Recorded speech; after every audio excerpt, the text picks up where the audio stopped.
পিছিয়ে পড়া করণদিঘি ব্লকের লোডশেডিং আর বিদ্যুতের লো ভোল্টেজের সমস্যা দীর্ঘদিনের। বহু এলাকাতেই আলো টিমটিম করে জ্বলে। পরিস্থিতি দেখে ব্লকের আরও একটি নতুন সাবস্টেশনের জন্য আজকে জমির সংস্থান করেছেন স্থানীয় বিধায়ক গৌতম পাল। প্রস্তাবিত সাবস্টেশন গড়ে উঠলে আর লো ভোল্টেজ সমস্যা থাকবে না। করণদিঘি পঞ্চায়েত সমিতির সভাপতি নেহা আজম বলেন, ব্লকে বিদ্যুতের চাহিদা বাড়ছে। পরিস্থিতি দেখে নতুন সাবস্টেশন তৈরির উদ্যোগ নিয়েছেন বিধায়ক গৌতম পাল। এর ফলে একদিকে যেমন লো ভোল্টেজের সমস্যা মিটবে, অন্যদিকে লাইনগুলো ভালোভাবে রক্ষণাবেক্ষণ করা সম্ভব হবে। বিধায়ক গৌতম পাল বলছেন, এখন বিদ্যুতের চাহিদা বাড়ছে। আজকে করণদিঘি ব্লকের রসাখোয়া 2 নম্বর গ্রাম পঞ্চায়েতের মহেশপুরে বিদ্যুতের সাবস্টেশনের জন্য জায়গা চিহ্নিত করা হয়েছে। বিদ্যুৎ দপ্তরের অনুমোদনও মিলেছে, শীঘ্রই কাজ শুরু হবে। তিনি আরো বলেন, রসাখোয়া এলাকায় প্রায় 50,000 পরিবার উপকৃত হবে। বিদ্যুৎ দপ্তর সূত্রে খবর, বর্তমানে গ্রাহক সংখ্যাও পাল্লা দিয়ে বাড়ছে। প্রতি মাসে বিদ্যুৎ সংযোগ দেওয়া হচ্ছে। এখন যা পরিস্থিতি, তাতে হঠাৎ কোনো সাবস্টেশনে ট্রান্সফরমারে ত্রুটি ধরা পড়লে আশপাশে এলাকা দীর্ঘক্ষণ অন্ধকারে ডুবে থাকে। যুদ্ধকালীন তৎপরতায় মেরামতের কাজ শুরু হলেও চটজলদি পরিস্থিতি নিয়ন্ত্রণে আনা যায় না। লোডশেডিংও হয় বহু এলাকায়। বিস্তীর্ণ এলাকায় লো ভোল্টেজের সমস্যাও রয়েছে। ধর্ণা বিক্ষোভ থেকে অবরোধ, পথে নামতে বাধ্য হন সাধারণ মানুষ।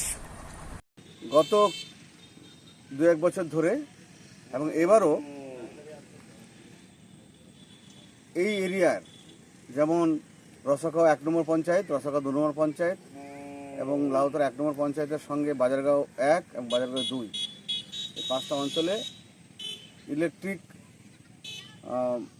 একটু সমস্যা থাকে।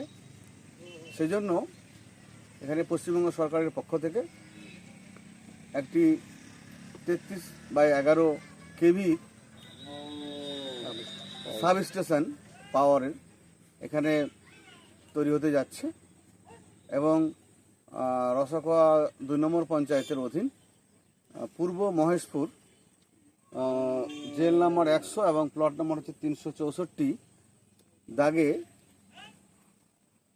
53 শতক জায়গার ওপরে এই পাওয়ার সাব স্টেশন তৈরি হতে যাচ্ছে কিছুদিনের মধ্যে। আমরা এখানে জেলা পরিষদের সদস্য, প্রধান, পঞ্চায়েত সমিতির সদস্য এবং আমাদের প্রাক্তন পঞ্চায়েত সমিতির সভাপতি, গ্রাম পঞ্চায়েতের মেম্বার সহ আমাদের দলীয় নেতৃত্বরা সবাই মিলে এখানে আমরা পরিদর্শনে এসেছিলাম এবং রাস্তা নিচ দিয়ে হবে তার জন্য দেখে গেলাম কীভাবে কী কাজটা করা যায়। এই কাজ খুব দ্রুত হবে। নবান্ন থেকে সব বিচাপাটি চলছে, অ্যাপ্রুভ হলেই কাজ শুরু হবে। তাতে প্রায় 5টা গ্রাম পঞ্চায়েতে 60-70 হাজার মানুষের ইলেকট্রিকের জন্য মানুষ সুবিধা পাবে।